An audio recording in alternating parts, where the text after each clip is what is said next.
ও বয়, finally এত জল ঘোলা করার পর জেমস গান তার সুপারম্যানের টিজার ট্রেলার আমাদের সামনে নিয়ে এসেছে, যেখানে লাস্ট টাইম আমরা সুপারম্যানের এই আইকনিক ক্যারেক্টারকে তার ফুল পোটেনশিয়ালে স্নাইডার কাটে দেখেছিলাম, আর এরপর অ্যাজ আ স্ক্যাম হিসেবে ব্ল্যাক অ্যাডামে। But finally Superman is back, যেখানে হেনরি ক্যাভিলকে অ্যাজ সুপারম্যান আমি মিস ঠিকই করছি, বাট এই ট্রেলার দেখার পর ডেভিড করনসওয়েট আর এর থেকেও বেশি জেমস গানের ভিশন নিয়ে আমি অনেকটাই হোপফুল। আর এখানে বাকি সবার মতো আমারও একটাই কোয়েশ্চেন ছিল, জেমস গানের সুপারম্যান এখানে স্নাইডারের ভার্জন থেকে কিরকম ভাবে আলাদা হবে আর কতটা আলাদা হবে, কারণ স্নাইডার সুপারম্যানকে লিটারাল গড লেভেলে দেখিয়েছিল, বাট এখানে জেমস গান তার সুপারম্যানের একটা ভালনারেবল সাইড আমাদের সামনে রেখেছে, যেখানে লিটারালি সুপারম্যান রক্তাক্ত। এখানে সুপারম্যান একটা সিম্বল অফ হোপ না, এখানে সুপারম্যান হচ্ছে একটা হেরে যাওয়া মানুষ যার পিঠ এখানে দেয়ালে লেগে গেছে।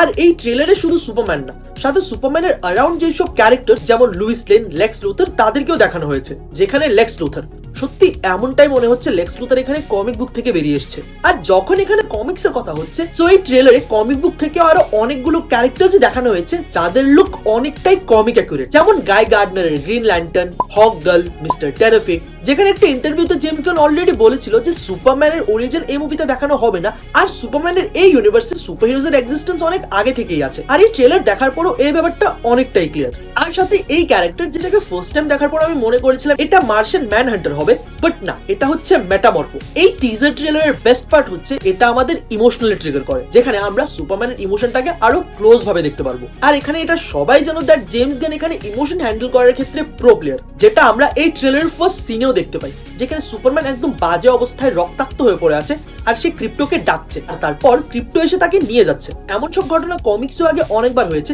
বাট এখানে পুরো ব্যাপারটাকে যেভাবে স্টেজ করা হয়েছে আর যেভাবে দেখানো হয়েছে, সাবকনশিয়াসলি এখানে আমরা সুপারম্যান আর ক্রিপ্টোর মধ্যে যে বন্ডটা আছে ওইটা ফিল করতে পারি। আর এমন সিন ট্রেলারের মধ্যে অনেকগুলো আছে, যেখানে একটা বাচ্চা সুপারম্যানের ফ্ল্যাগ ওঠাচ্ছে, সুপারম্যান নিজের রোবট ক্যালিক্স, যে এখানে ফর্ট্রেস অফ সলিটিউডের কেয়ারটেকার বলতে পারো, তার বডির সামনে বসে কাঁদছে। হ্যাঁ, সুপারম্যান কাঁদছে, যেখানে সুপারম্যান হওয়ার অ্যাকচুয়াল মানেটা কি জেমস গান আমাদের ওইটা দেখাতে চাই।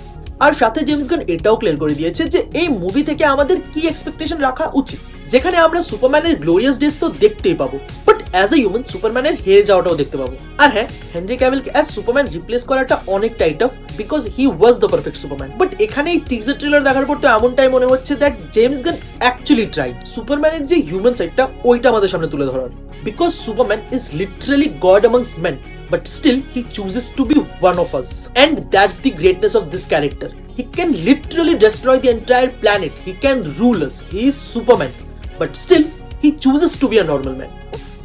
জ্ঞানটা অনেকটা বেশি হয়ে গেছে, তাই না? এই তো গেল আমার ব্যাপার। বাকি তোমাদের এই টিজার ট্রেলারটা কেমন লেগেছে ওইটা কমেন্টে লিখে জানাও। যদি এই ভিডিও ভালো লাগে তাহলে লাইক করো, যদি বেশি ভালো লাগে তাহলে শেয়ার করো, সাথে এখানে এই ভিডিওসগুলো দেখে নিতে পারো, আই গেস ভালোই লাগবে। আর খাদান নিয়ে এক্সাইটেড তো সাবস্ক্রাইব।